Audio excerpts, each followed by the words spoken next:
Assessment at a Glance, Benchmark Reading Assessment. This will provide you with an overview of the complete assessment.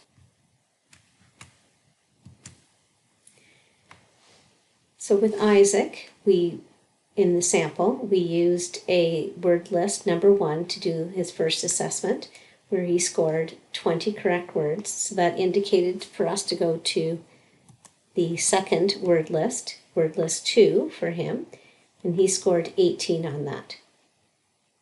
Using the chart, we'll start at level H book for him. You can gather the assessment forms and the instructions you will need from the books, assessment form books 1 or 2. And you can also download the information from the LKDSB Benchmark Assessment Resources. So this is the Assessment at a Glance resource page. It is found at the back of the book in the resource section. So what you will need to complete an assessment are the benchmark books for the student, a recording form for you to do the oral reading, scoring, and coding, and the comprehension conversation, calculator and a stopwatch to do any calculations and to time it. Note that the timing is optional, and that begins at level J and higher. There is an optional student writing about reading assessment. So if you're interested in that, you will need to gather the student writing materials. And then a summary form that takes into account the assessments that you have completed for the student. Introduce the assessment to the student. You'll record the student information at the top of the recording form. Read the title and the introduction to the student. And start the timer if you are timing the reading passage. Remember that the timing is optional, and it is recommended that this is for J and higher levels. Have the student start reading orally. Code the reading behavior on the form. The coding and scoring is standardized. You will find this assessment forms page, the coding and scoring at a glance, in the resource section. If you are familiar with DRA, you'll notice that the coding is very similar. There are videos to support the oral reading and coding and scoring process. If you are timing the student as they are reading the passage, stop the timer when they come to the end. Count up the errors so you can determine the accuracy rate as a percentage. Count up the self-corrections and use that to calculate the self-correction ratio. If you are interested in determining the rate, calculate the words per minute.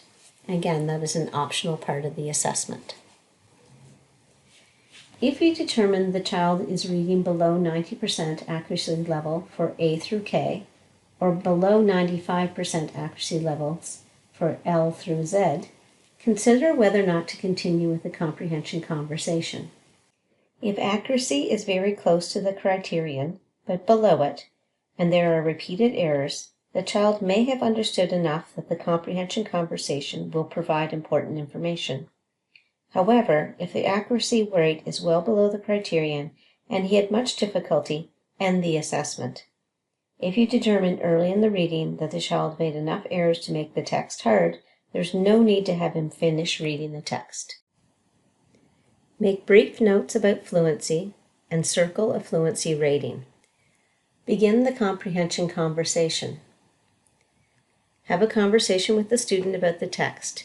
Use prompts as needed. The prompts will uncover the student's thinking about within the text, beyond the text, and about the text. Score each area. For more information about comprehension conversations, refer to the Assessment Guide, Section 2, Administering Coding and Scoring, and also view the videos Comprehension Conversation, Within the Text, Beyond the Text, and About the Text. The third and final part of the assessment is called Writing About Reading. It is an optional part of the assessment. Provide the student with the writing prompt and have them independently write or draw their response. Score it on a 3 to 0 point scale. Record the student scores in the Summary of Scores box. You will be recording the accuracy rate, self-correction, fluency score, comprehension score, and if the student did the Writing About Reading assessment, record the score here.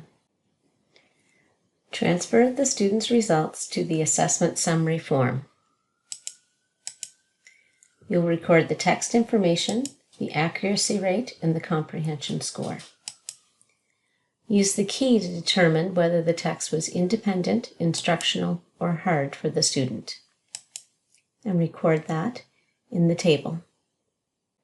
Use this key to help you determine whether the text was independent, instructional, or hard for the student. So Isaac was reading a level H book, so that means we'll use the table on the left-hand side. It is the one you use for texts that are levels A through K. If the text had been L through Z, you would use the table on the right. So Isaac had a comprehension score of 98, and his comprehension score was 6 out of 6. So that determined that he was reading this text at an independent level. So that was his first book. So then you would use this resource here to determine where to go next. So if his first book was independent, or they also call it easy here. So he's read that text at 98% accuracy rate, and his comprehension was proficient. So then move on to a higher level text and repeat the process until the student that reads a text that is hard. So we'll be looking for his instructional level and his hard level. So use this table if the student's first book was deemed to be instructional or hard to know what your next action is. So this video gave you an overview of the benchmark reading assessment. We began with the where to start word list, the oral read passage, coding and scoring of that, moving on to the comprehension conversation, and the optional Writing About Reading assessment. For more detailed information about all of those topics, please view the videos that are listed on the right.